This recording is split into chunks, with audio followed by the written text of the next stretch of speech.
Bismillahirrahmanirrahim. Assalamualaikum warahmatullahi wabarakatuh. Pemirsa yang dirahmati Allah, marilah kita simak ceramah dari Gus Bahad dengan tema inilah kebiasaan yang harus dihindari di saat masih muda. Sebelumnya marilah kita bersolawat terlebih dahulu.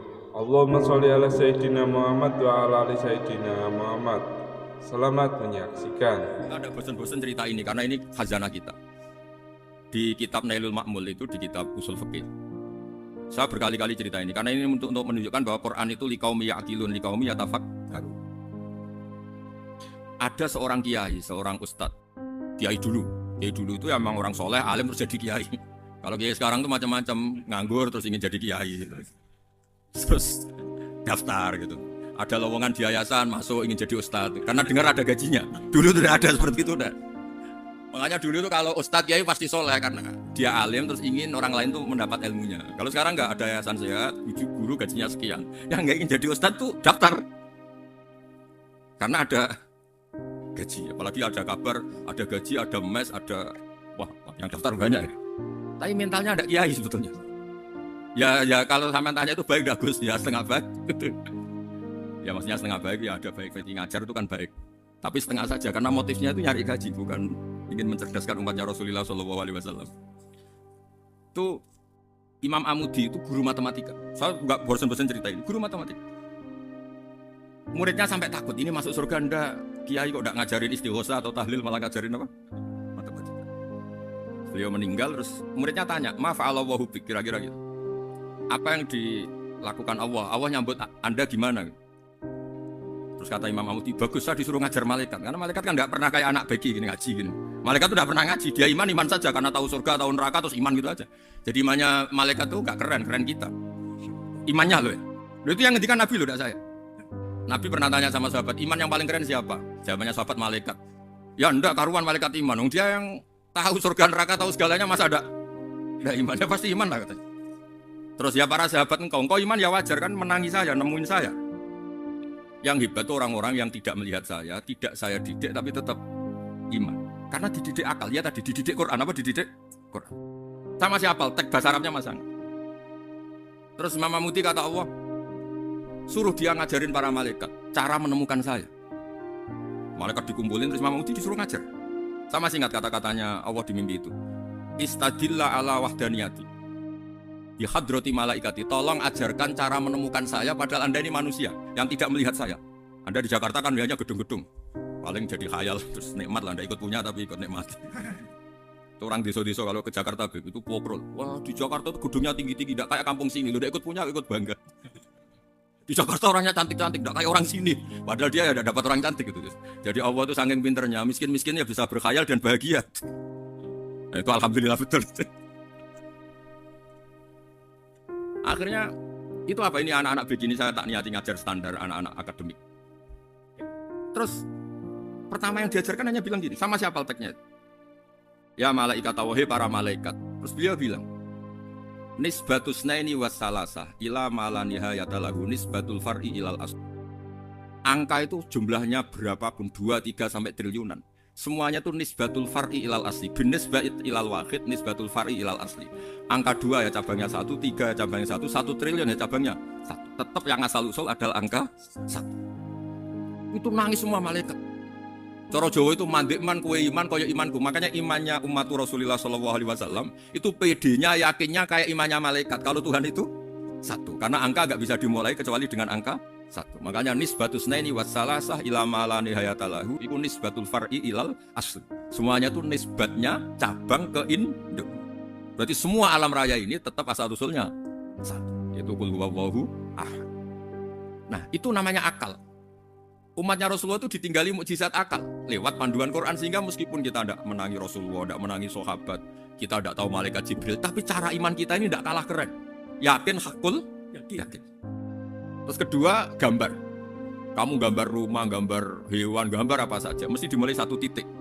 Entah gambar kamu bagus, entah jelek, tetap dimulai 1 titik. Nah, titik ini namanya nuqtatul wujud. Semua alam raya dimulai dari 1 titik, yaitu nuqtatul wujud. Makanya Quran dimulai bismillah, dan bismillah itu dipilih sama Allah pakai pertama ba itu ada titik.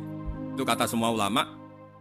Itu titik itu singkatan dari bi kana makana wa bi yakunu mayakun. Karena saya semuanya ada. Bi itu karena saya.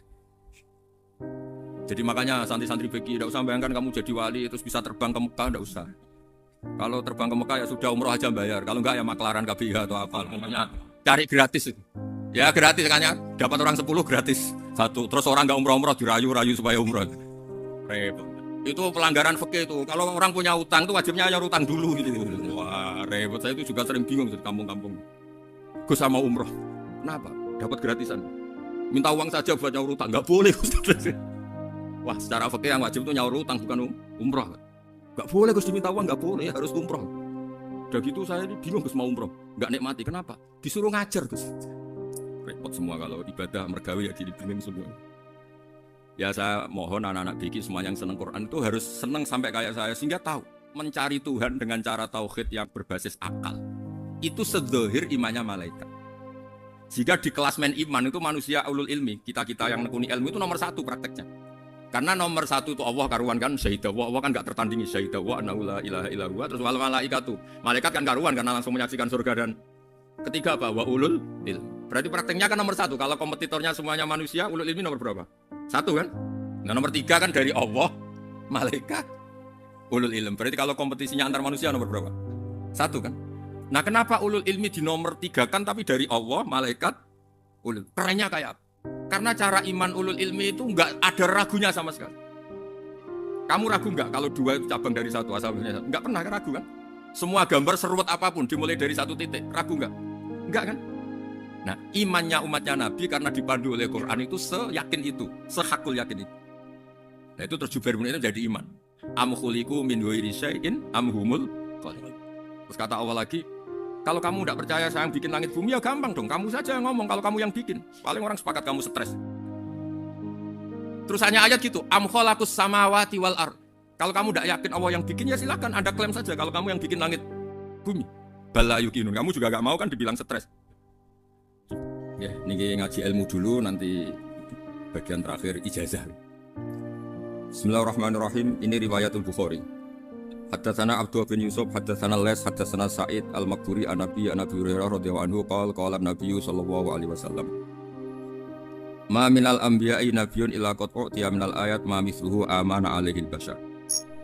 Wa inna ma kana alladhi utituhu wahyan awhahu wa ilayya fa arju an akuna aktsarahum tabi'an yaumal qiyamah. Terus kita tahu semua nabi itu punya mukjizat. Ya, semua nabi itu punya apa? Mukjizat. Mukjizat itu hal yang luar biasa yang memastikan manusia itu tidak bisa menyainginya atau menandinginya. Dan rata-rata mukjizat nabi dulu itu fisik. Misalnya ontanya Nabi Soleh itu kan onta tapi keluar dari batu, itu kan aneh. Aneh sekali.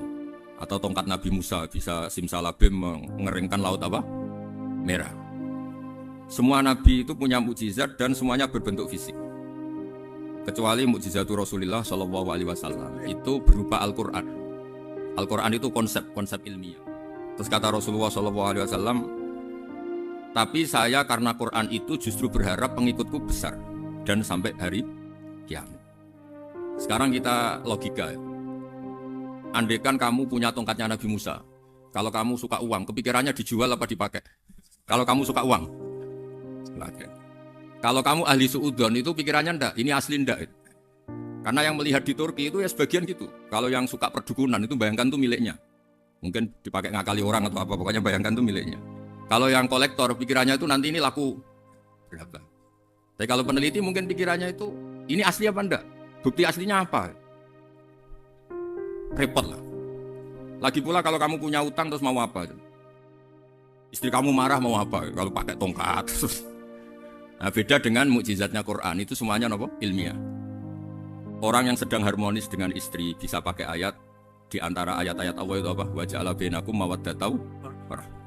Nanti kalau ditakdir cerai, saya tidak menyarankan cerai. Kalau ditakdir cerai, itu masih dimotivasi sama Allah wa iyatafarraqa yusnillahu kullam min sa'ati. Jika suami istri itu cerai, jangan-jangan suaminya dapat istri lebih baik, istrinya nanti dapat suami lebih baik. Jadi yang masa lalunya dianggap prahara. Kan banyak orang suaminya meninggal ketika nikah lagi ditanya, kangen sama suami pertama, alhamdulillah ini lebih baik. Padahal suaminya yang meninggal itu berharap istrinya ini kangen, ternyata dia sudah syukur dapat suami yang lebih baik. Jadi Quran itu menunggui kita ila yaumil qiyamah. kita tidak bunuh diri. Itu ya barokahnya Quran. Karena problem apapun kita dinasihati apa sabar, apa dinasihati sabar. Kan nggak mungkin kamu pegang tongkatnya Nabi Musa, punya masalah apa saja ngelihat tongkat, bisa apa tongkat. Tapi kalau Quran kan nasihat, solusi. Makanya Nabi berharap dengan Quran ini, saya berharap pengaruh saya, pengikut saya terbanyak ila yaumil. Ya. Terus beliau dikomentari begini sama, ini Fathul Bari, sarahnya Bukhari. Al-muradu anna mu'jizatil anbiya in qaradat bin qiradi a'sorihim. Falam yusyahidha illa man hadaraha. Problem mukjizat nabi-nabi dulu itu kan fisik. Sehingga yang tahu kalau Nabi Soleh punya unta yang ajaib itu yang tahu ya hanya yang hadir saat itu. Yang tahu kalau tongkat Nabi Musa bertuah itu juga yang tahu hanya yang hadir saat itu. Selebihnya tahu tongkat ya di museum. Tapi kalau Quran menjadi solusi, menjadi panduan, menjadi pegangan itu ila yaumil. Ya. Kita beri contoh ya Quran panduan yang paling gampang misalnya. Dulu ini cerita ya. Dulu itu ada orang kafir cerdas namanya Jubair bin Mut'im. Itu saking pinternya dia, pinter juga tokoh. Itu sebagai delegasi pembebasan Asra Badrin. Jadi tawanan-tawanan perang Badar itu mulai dulu ya ada negosiasi mau dibebaskan. Terus orang-orang kafir ini menugaskan namanya Jubair bin siapa? Mut'im. Ini ada di Bukhari. Karena ini ngaji di Jakarta. Kalau orang nggak tahu hadis juga tanya ini sahih enggak gitu. Wong nggak tahu kok tanya itu aneh.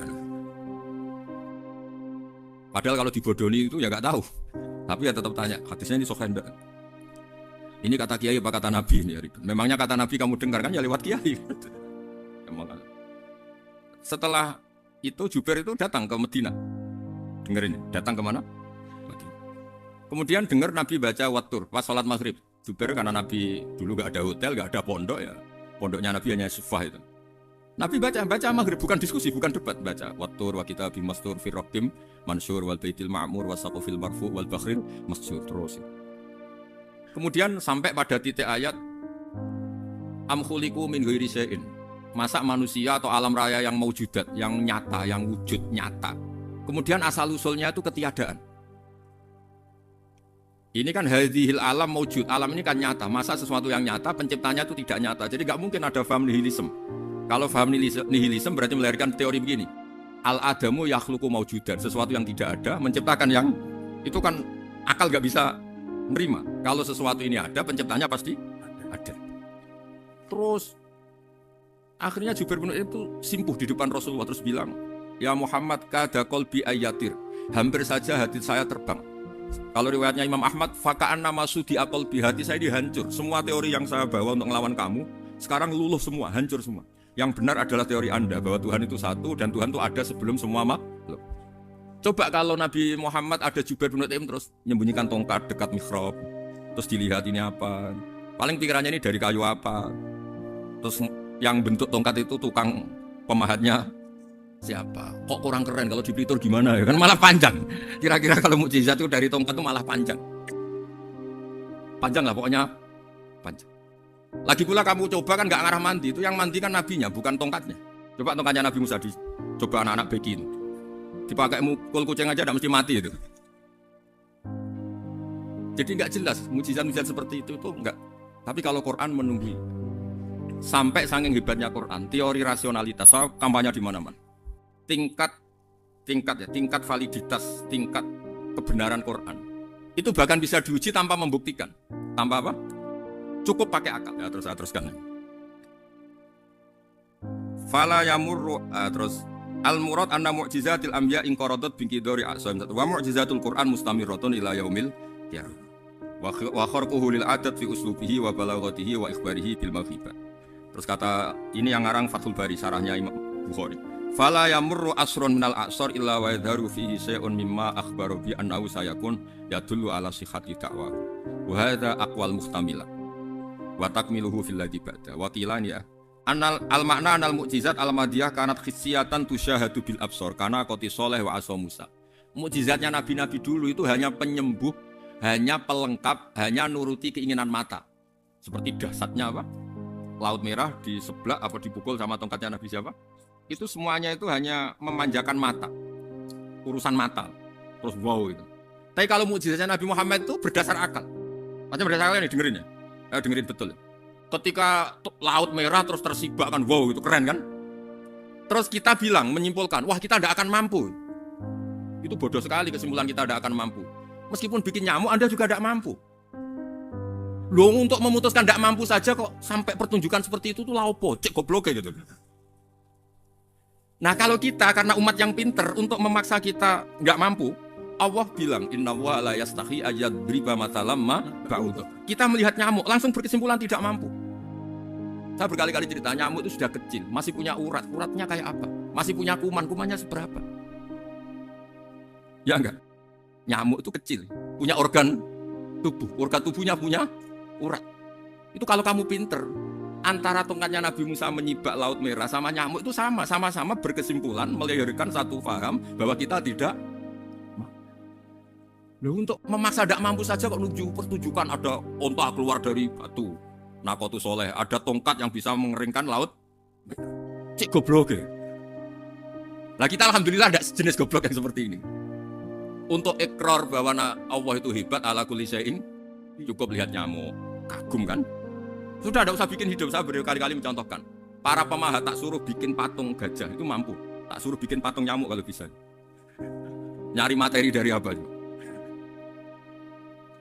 Gampang mana bikin patung gajah sama patung nyamuk? Gajah, makanya Allah bikinnya contoh itu untuk ijaz itu pakai nyamuk, bukan pakai gajah.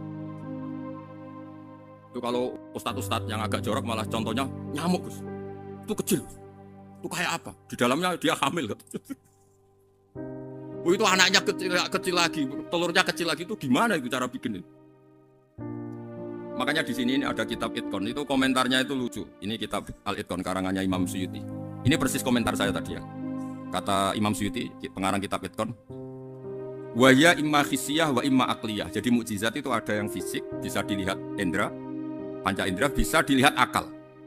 Wa aktsaru mu'jizati Bani Israil kanat khissiyah li baladatihim. Bilada itu goblok, wakil lati basairihim. Dasar wong goblok. Mukjizat itu ngenteni sing wow. Maksudnya dasar wong untuk ngakui Allah hebat saja kok nunggu halal yang seperti itu. Paham ya? Mergo likil lati napa aklihim. Wa aksaru mu'jizati hadil ummah aqliyatun li farati dzakaihim wa kamali afwahihim. Dan mukjizatnya umat ini semuanya berdasar akal karena sudah cerdas. Jadi andaikan kita melihat tongkatnya Nabi Musa menyibak Laut Merah dengan melihat nyamuk, kesimpulan kita sama-sama wow, sama-sama keren, sama-sama memastikan kita tidak mampu. Makanya terus Quran menerangkan kita wa ma min dabatin fil ardi wala ta'iri yatiru bi janahihi illa umamun amsalukum. Jadi keseharian kita lihat burung kok terbang. Itu sudah ayatun min ayatillah. Paham ya? Dados niki itu bangga ditunggoni napa Quran, nggih ditunggoni napa Quran. Wa mu'jizatul Quran tusyahadu bil basirah fayakunu mayattabi'u li ajlihi aksar. Terus li annal ladzi yusyahadu bi ainir ra'si yang qaridu binqiradi musyahidi. Sesuatu yang tampilan dahsyatnya itu disaksikan mata, maka itu bisa habis. Era tongkat Nabi Musa seperti itu habis gak? Bisa mengeringkan Laut Merah, habis kan? Tapi era mukjizatnya Quran ila yaumil qiyamah. Ya contoh sosial, saya kembali lagi ke sosial. Kamu punya teman awet atau punya istri awet, itu konsepnya ya wal kadhiminal ghaiz, agak gampang tersinggung. Coba kalau kamu setiap tersinggung putus, setiap tersinggung habis, kamu tidak punya teman, tidak punya istri. Sampai kita awet seperti ini, kalau kecewa ya wal kadhiminal ghaiz, ngempet. Termasuk saya ini, biasanya ngaji khusus terus baca gini ya kecewa. Tapi barokahnya diwarai Quran wal kadhiminal ghaiz, ngempet Gus, ngempet. Terus kecewa sama teman, kok kenapa tidak putus? Karena wal afina anin nas, sudah kalau kecewa maafkan. Coba kalau kita kecewa presiden, demo kecewa menteri, demo kecewa orang tua minggat. Ya kalau dicari, kalau tidak akan malu. Saya itu punya teman tak tanya, kecewa besar sama bapak, kenapa tidak minggat? Malu, kenapa malu? Takut gak dicari. Itu orang tuh paling malu itu kalau keluar dari rumah gak di. Saya punya teman lagi, saya ini takut mati. Kenapa? Takut istri saya tidak nangis. Itu kematian terburuk itu kalau mati, tahu istrinya tidak nangis. Itu malu betul itu. Makanya jangan mati, pokoknya pastikan orang sekeliling Anda nangis itu baru berani mati. Kalau tidak jangan. Ya jadi mukjizatnya Nabi itu luar biasa. Nah ini terus saya teruskan ya. Makanya mukjizat terbesarnya Nabi adalah Al-Quran. Karena Al-Quran itu cerita tentang hukum-hukum akal, cerita tentang logika-logika peradaban. Misalnya logika peradaban, contoh paling gampang. Di Quran itu ada sekian ayat yang Allah cerita peradaban. Misalnya wa ahsinu innallaha yuhibbul muhsinin. Itu dikutip terus kemudian disimpulkan dalam peradaban. Kata Sayyidina Ali karramallahu wajhah ngendikannya gampang. Ahsin man syi'ta takun amira. Kamu berbuat baik saja sama seseorang, maka otomatis kamu akan jadi pemimpinnya. Ada orang nggak tamat SD, nggak tamat papa, gobloknya minta ampun. Tapi karena gaji seorang pakar, kamu tak gaji 1 bulan 1 miliar, perusahaan saya jadikan besar. Itu dikongkan ngalor itu ya nurut. Hanya karena dia ihsan. Terus wastaghni amman syi'ta takun nadhira. Saya ulang lagi. Wastaghni amman syi'ta takun nadhira. Dan kamu jangan butuh orang lain, siapapun dia, maka kamu akan setara. Misalnya ada menteri orang antri mau salim, tapi kamu tidak butuh kan tenang saja. Tapi kalau kamu butuh, habis kamu. Ya kan? Kamu tidak butuh seseorang, maka kamu posisinya akan setara. Kamu harus sopan karena punya utang jasa. Kalau nggak punya apa-apa kan setara. Ya enggak? Misalnya kamu jajar rektor atau jajar menteri, jajar apa saja. Kalau kamu tidak punya utang kan? Kamu jajar menteri tidak punya utang. Sama jajar satpam tapi punya utang, takut mana?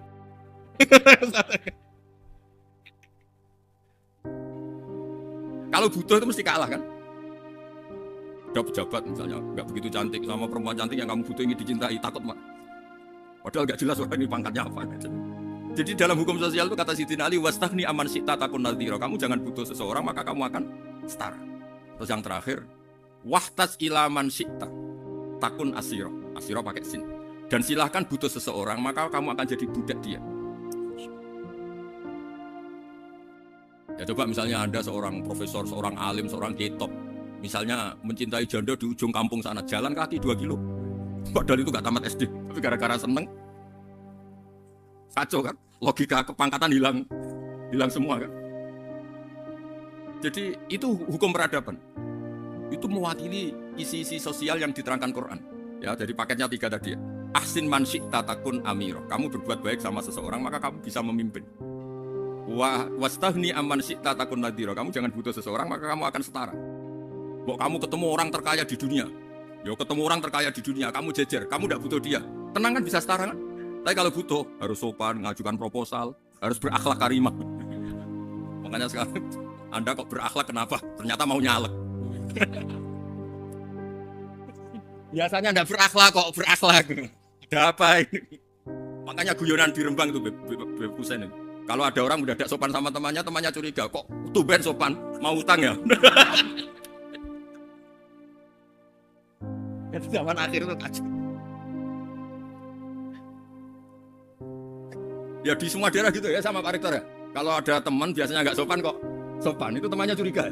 Ini Pak Rektor UI ikut kasih. Kok tumben sopan, ada apa ya? Karena di mana-mana orang butuh itu pasti beretika. Kamu punya teman paling berdua, kalau mau utang berakhlak gak? Atau misalnya kamu punya adik cantik terus punya teman berdua, kalau cinta adik kamu berakhlak gak? Biasanya nggak sama sekali nggak berakhlak. Gara-gara butuh menjadi berakhlak. Ya jadi hukum sosial itu ya kuncinya 3 tadi. Ahsin man syi'ta takun amira. Wastaghni amman syi'ta takun nadhira. Terus wahtas ila man syi'ta takun asira. Kalau kamu butuh seseorang pasti kamu dibikin hina. Asir itu tawanan. Nah, Quran itu bicara sosial itu lengkap. Dan itu yang nunggui kita. Kita punya tetangga yang kurang baik, ya senang. Punya tetangga baik, ya senang. Kata Imam Syafi'i, saya berkali-kali cerita. Kok senang semua Imam Syafi'i? Ya bagus lah. Kalau yang senang saya enak lah. Dijak jagongan, dijak ngopi enak. Yang gak senang saya, gak ngarah utang. Uang itu nak, kamu punya tetangga gak senang kamu. Aman kan? Aman. Gak akan pinjem uang kan, pinjem mobil. Gak senang kok. Makanya Imam Syafi'i itu kalau ngedikan warsa diceritain orang. Ya Aba Abdillah bagian ya Aba Abdillah orang tuh gak seneng kau, bagus lah. Loh kenapa bagus? Waman asa ilaika faqad atlakoka. Orang yang gak seneng kamu maka membebaskan kamu. Gak akan pinjam uang, pinjam mobil, gak akan ganggu waktu kamu kan gak seneng. Justru yang seneng-senengi masalah pinjam terus. Imam Syafi'i itu orang yang anggap dunia itu selesai. Ada yang cerita, ya Aba Abdillah orang yang tadi cium tangan engkau, yang hormat engkau di luar maki-maki engkau, ngerasain engkau, ngata-ngatain engkau. Ya bagus lah. Kok bagus gimana? Berarti saya wibawa di depan saya tidak berani ya. Berarti saya wibawa di depan saya tidak berani. Berarti itu makomnya sudah kulillah sumadarhum fi khawdihim yal'abun, sudah dunia itu selesai, sudah agak penting semua. Nah, itu kalau kamu anak-anak bagi ahli Quran sudah ayatnya kulillah sumadarhum fi khawdihim yal'abun, sudah lihat Allah saja agak penting, makhluk-makhluk itu. Sudah makhluk semua agak penting, sepenting Allah. Kita ini ditunggoni mukjizat seperti itu. Bayangkan misalnya kita ditunggoni tongkatnya Nabi Musa, saya ngajar di sini terus ini tongkat. Terus nanti yang tanya, Gus itu kayu apa Gus? Nanti yang kolektor tanya itu harganya berapa Gus? Ruwet apa? Terus yang ahli seudon itu asli gak Gus? Wah. Yang ahli seudon kan mesti tanyanya gitu, itu asli gak Gus? Repot pokoknya. Tapi kalau